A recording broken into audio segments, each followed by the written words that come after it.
Hey, what's up? It's Jim, and today I'm going to talk about Oh My God, Yes, a series of extremely relatable circumstances, season 1. I kind of got into the show through the pilot, which came out a bit ago, I guess, and I was really excited to see a full season of this show. And a lot of this is the first in a long time that I'm aware of since, I guess, Hey Moni, of a black female created, I guess, adult animated show. I'm not sure if there's like other ones.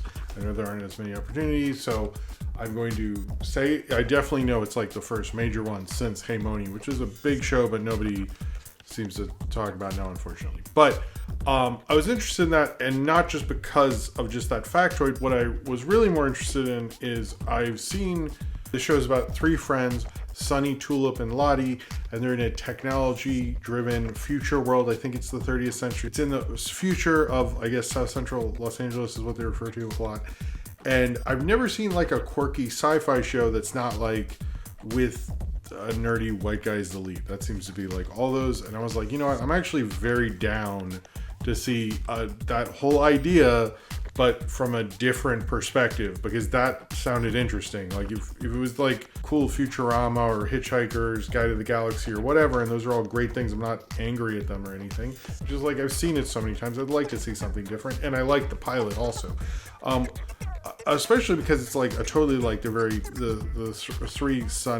three friends are very messy and chaotic, and you expect that more in a drama or something like that. That's really like, especially if you have a group of women, it's usually like, you know, it's very normal or it's not normal necessarily, but like in very kind of more realistic live action kind of settings. And I like that this was fantastical and weird, and boy does this show move. The show moves like too fast in a lot of cases. In the first episode, and I'd seen the pilot before, it was moving so fast, I was like, whoa, what the fuck is going on?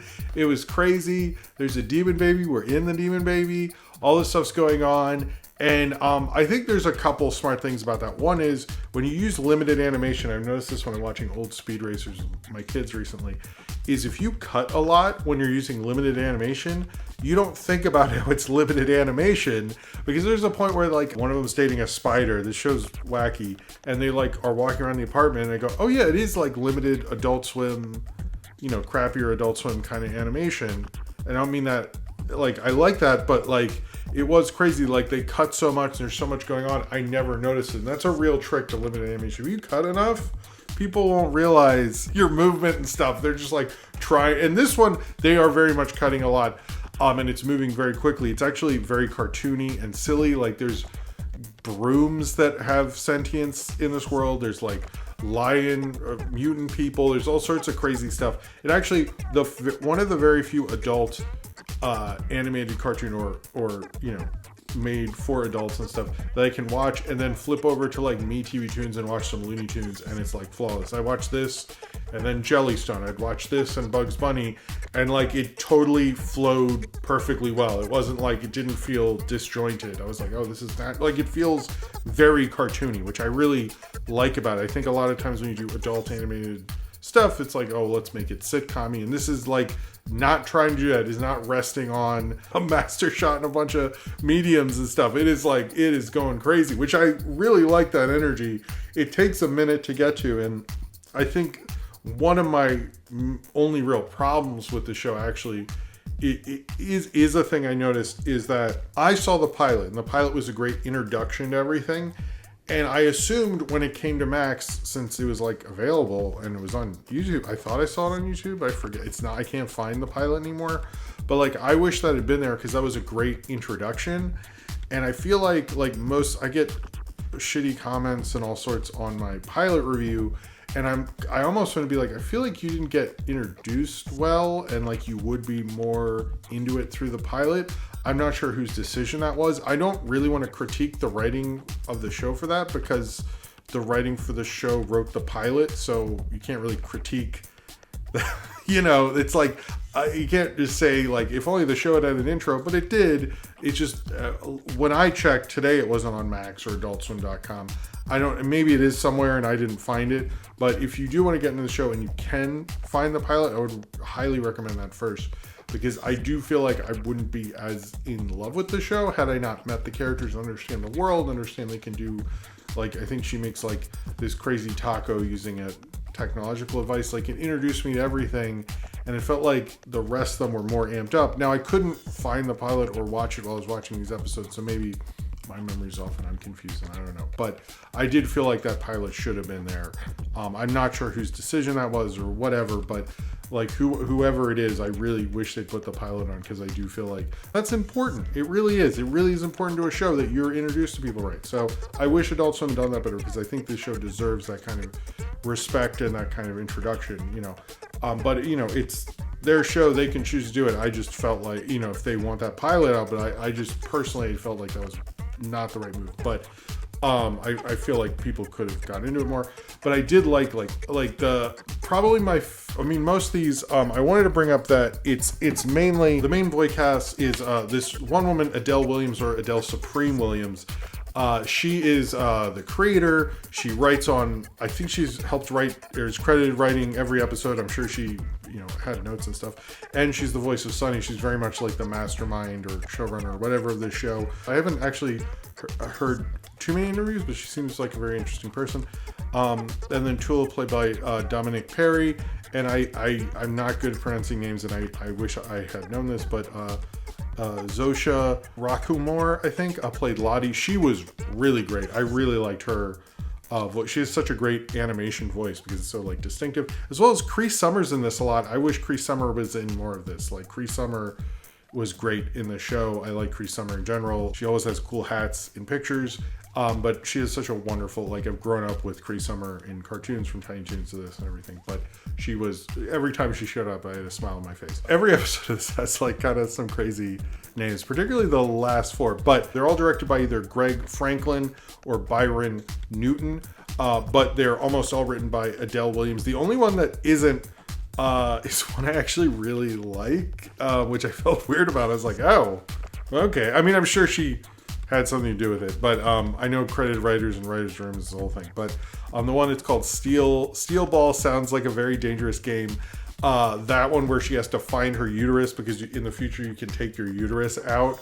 You can get the surgery, you can take it out and put it back in and stuff. And she's trying to find her uterus so she can have sex with this robot Steel Ball player, and then her whole life can be bankrolled for forever and stuff if she has a baby with this guy. And so it's like this whole journey of finding her uterus with her friends, and they're all looking for it. I thought that was like a cool idea. It's just sort of like, you know, I think people have done like, you know, movies and shows of like finding a condom and stuff, but like I thought this was a little better. And it's also like when they're on a journey for something, it's like, okay, we're going to his business. It's like a bar of gay aliens or galians, and all this stuff is like, I love that about the show. And that is one thing I like about animation in general, is animation has this, I think I've talked about it before in other stuff, but the idea that your imagination is limitless, and animation can always be like, oh, let's turn the corner. Oh, it's Bigfoot. Let's turn the next corner. Oh, we're in Hawaii. Like, you can, that's a stupid analogy, but you can have anything and all happen. It doesn't really matter. You don't have to be constrained by like what you can and can't do live action wise, since it's a drawn animated show. Like, let your imagination go wild and be crazy, and this show very much is in that spirit. Like, this is a cartoon made by people who really like cartoons. Like, these are cartoon people. I totally get that through this. I also really like the last episode, or I'll Give You Something to Cry About. I thought that was a great wrap up to it. It also shows like as much craziness goes on in this show, it's sort of, I would say, like, let me say, like, more character driven Looney Tunes. Like, it's sort of a combination of like a sitcom, or like any group of friends sitcoms, whether it be Friends or Living Single or Second in the City or Insecure, or it's like that is the main three there are doing that. But at the same time, there's all this craziness, and I liked in the last one, they did a lot with Lottie. In that one, the first episode is quite a trip with the demon baby. Also, Keith David's in this, and I like Keith David in anything. Keith David's amazing. Like, if Keith David's there, I'm okay. This is a really great, I would almost say underrated show, because I haven't really heard as much about it. I keep telling people about it, and I feel like, unfortunately, most people are weird about going this cartoony. But I don't think this show should calm down at all. I want this show to stay what it is and be its own thing. I think those people need to catch up to fun, silly animation. I always run into that with people, like they're confused by that. They want it to be pared down. They feel it's more mature. I actually think the show kind of shows like what it's like in your 20s. It's mature, it's immature, it's crazy, it's loose. You're not sure what's going on. You're scared, you're worried, and then suddenly it's all over, and you're like, what the fuck just happened? But I think that very cartoony, chaotic show matches that energy. I mean, in a sense, like I bring up another show with female protagonists, which I don't know how people feel about it anymore, but like that show Girls, where that was trying to be, like it wasn't. I guess she wasn't really part of mumblecore, but I don't want to get into that. But like that kind of sort of indie sort of thing. But it's like we've done that so many times. Like, shouldn't we do something different, like genre-wise? Like if we do the same thing, like you can put a new thing into a recipe, but at the same time you probably want a different food at some point. And I think that what this is, it matches that kind of chaotic, crazy energy of your 20s, and you're messing about and all this stuff, and it's like crazy, and you're drinking, you're going to, I wasn't going to clubs, but the kind of person who does. But I really like the show. I love the voice cast a lot. I like what they're doing here. I do like how it's silly and nerdy, but also starring black women and being about their reality and being about their lives at the same time as it's being crazy and silly and stuff. It's like I've never seen a show do this before, and that's what I like about it. I almost like I honestly would like to. I watched it twice to just fully appreciate it. Like I was like, in my head, I'm like, am I going to get another one of these? And I think so often I hear from people who review things and they want everything to be like normalized and the same, and I'm sick of it. And like, we need to appreciate these unique things when they happen, because then when they go away, it's over, man. You don't get another one of these. And I think this is a really interesting, unique thing, and do not let this pass you by. I really, really like this show a lot, actually. I'm probably going to watch it again. I'm very excited for another one. Sunny is a fucking mess, but I love her. Lottie is probably who I think I am, but I'm probably really Tulip. But not that anyone's wondering what character I am. I'm sorry. But I really love this show. I think they do a great job with it. I like that Adult Swim is doing something different, and this is 100% different than what's going on. I don't know any show like this that I can think. Correct me if I'm wrong. I understand a lot of people feel it's mid and stuff. I think you're introduced wrong. If you really don't like this show and you're going to be spirited, write me a mean comment or whatever. That's cool, I guess. It's not, but just watch the pilot and see if that changed, because I really do feel like that was an essential building block that was taken away. However, what this show is and how chaotic and crazy it is, I appreciate stuff like this that's coming. I know I didn't like the Gaslight District for that, but this is very focused in its craziness. Its craziness is the point. The point of Looney Tunes and crazy cartoon stuff, there was a point to their perspective in doing that. They weren't just doing it to make sure you knew everything. In a sense, this moves so fast, you better keep up, which I actually think as a viewer is much more interesting than, wait, I lost that information, how can I keep up? This is gonna move, and you have to keep up to it. It's not going that quick to compensate for something, which is interesting. It's more someone using limited animation, using this style to say something. There's certain filmmakers who are smart enough, filmmakers and animators, same different medium, same thing though, where they use these certain what are limitations and use it to say something through the protagonist, through their kind of story and what they're doing. And that's what this show does, and it does it excellently well. I really, really like it. I recommend it to a lot of people. I wish more of them would watch it. I think people are missing out on a really cool, interesting, original show. And there's probably a lot of people who I think would like it who haven't watched it.